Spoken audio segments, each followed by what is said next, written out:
नमस्कार दोस्तों, आज हम आधुनिक भारत के बारे में आप लोगों को कुछ बताने जा रहे हैं और आज शुरुआत करेंगे यूरोपियों के आगमन से। जैसा कि हम लोग जानते हैं कि 16वीं शताब्दी में बहुत से यूरोपीय लोग समुद्री मार्ग के द्वारा भारत आए थे। हम लोग जानते हैं कि कौन कौन से यूरोपीय लोग भारत आए थे। तो भारत आने से पहले वे लोग पहले अपने देश में एक कंपनी बनाते थे और उसके बाद ये लोग भारत में आकर व्यापार करते थे। तो जानते हैं कि पहले कौन कौन लोग आए थे। तो कंपनी के आने का क्रम सबसे पहले पुर्तगाली लोग आए थे, उसके बाद डच, फिर ब्रिटिश लोग आए थे, उसके बाद डेनिश और सबसे अंत में फ्रांसीसी लोग भारत आए थे। लेकिन कंपनी बनाने का क्रम कुछ अलग था। सबसे पहले कंपनी बना था तो पुर्तगाली कंपनी 1498 ईस्वी में बना था और ब्रिटिश कंपनी 1600 ईस्वी में ब्रिटेन में बनी थी। डच कंपनी 1602 ईस्वी में बना था और डेनिश कंपनी 1616 ईस्वी में बना था। फ्रांसीसी कंपनी सबसे अंत में 1664 ईस्वी में बनी थी। तो कंपनी बनाने का क्रम अलग है, लेकिन कंपनी का भारत में आने का क्रम थोड़ा सा अलग है। सिर्फ अंतर आ जाता है, डच कंपनी बाद में बना था लेकिन डच लोग पहले भारत आए थे और ब्रिटिश कंपनी पहले बना था लेकिन ब्रिटिश लोग भारत बाद में आए थे। बाकी सब का क्रम वही है। लेकिन अब जानते हैं कि ये लोग आए तो कंपनी के जाने का क्रम क्या है। कभी कभी एग्जाम में पूछ देता है कि कौन सी कंपनी पहले आए थे, कौन सी कंपनी बाद में आए थे, कौन सी कंपनी यहाँ से पहले गई है और कौन सी कंपनी यहाँ से बहुत बाद में गई है।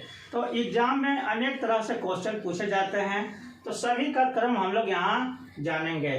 तो आने का क्रम देख लिए, कंपनी बनाने का क्रम देख लिए और कंपनी के जाने का क्रम क्या है उसको जानते हैं। तो सबसे पहले डेनिश कंपनी भारत से गए थे, उसके बाद डच कंपनी भारत से चले गए थे, फिर अंत में 1947 में ब्रिटिश कंपनी चले गए थे, फ्रेंच कंपनी 1954 ईस्वी में भारत से गए थे और सबसे अंत में पुर्तगाली कंपनी 1961 ईस्वी में भारत से गए थे। तो सबसे पहले आने वाला यूरोपीय भी पुर्तगाली थे और सबसे अंत में जाने वाला यूरोपीय भी पुर्तगाली ही थे। पुर्तगाली लोग भी यहाँ से अपने मन से नहीं गए थे, बल्कि 1961 में हमारे प्रधानमंत्री के द्वारा एक ऑपरेशन विजय चलाया गया और ऑपरेशन विजय चलाकर पुर्तगालियों को यहाँ से खदेड़ा गया था और गोवा को आज़ाद कराया गया था। तो जाने का क्रम सभी क्वेश्चन आ जाता है कि सबसे पहले कौन आया था, सबसे अंत में कौन कंपनी गए थे। फ्रेंच कंपनी यानी फ्रांसीसी कंपनी यहाँ से 1954 ईस्वी में गए थे। तो फ्रांसीसी कंपनी सबसे बाद में आए थे, लेकिन जाने का क्रम इसका सेकंड लास्ट है और पुर्तगाली कंपनी सबसे पहले आई थी लेकिन सबसे अंत में गए थे और वो अपने मन से नहीं गए थे बल्कि इसको यहाँ से भगाया गया था। अब हम लोग जानते हैं कि यूरोपियों के आने का कारण क्या है, किस उद्देश्य को लेकर ये आए थे और क्यों आए थे। इसके बारे में हम लोग जानते हैं कि 16वीं शताब्दी में बहुत से कंपनी आए तो क्यों आए। तो यूरोपियों के आने का कारण अनेक कारण है, एक एक करके सबको जानते हैं।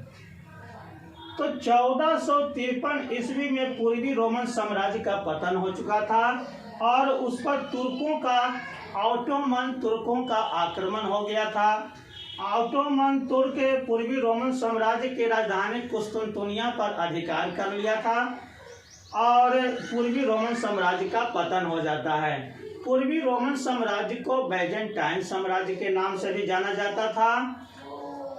जैसा कि हम लोग जानते हैं कि यूरोप में रोम का साम्राज्य स्थापित था और 395 ईस्वी में रोम दो भागों में बंट जाती है। पूर्वी रोमन साम्राज्य और पश्चिमी रोमन साम्राज्य में। पश्चिमी रोमन साम्राज्य की राजधानी रोम थी और पश्चिमी रोमन साम्राज्य 477 ईस्वी में उसका पतन हो जाता है। जर्मनियों के आक्रमण के द्वारा उसका पतन कर दिया जाता है।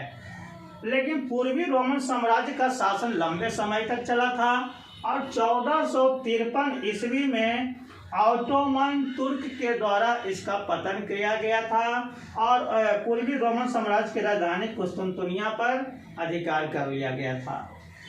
तो जब पूर्वी रोमन साम्राज्य का पतन हो गया और ऑटोमन तुर्क का शासन स्थापित हो गया, तो ये लोग पश्चिमी यूरोप के देशों को पूर्वी देशों के साथ व्यापार में बाधा डालने लगे थे।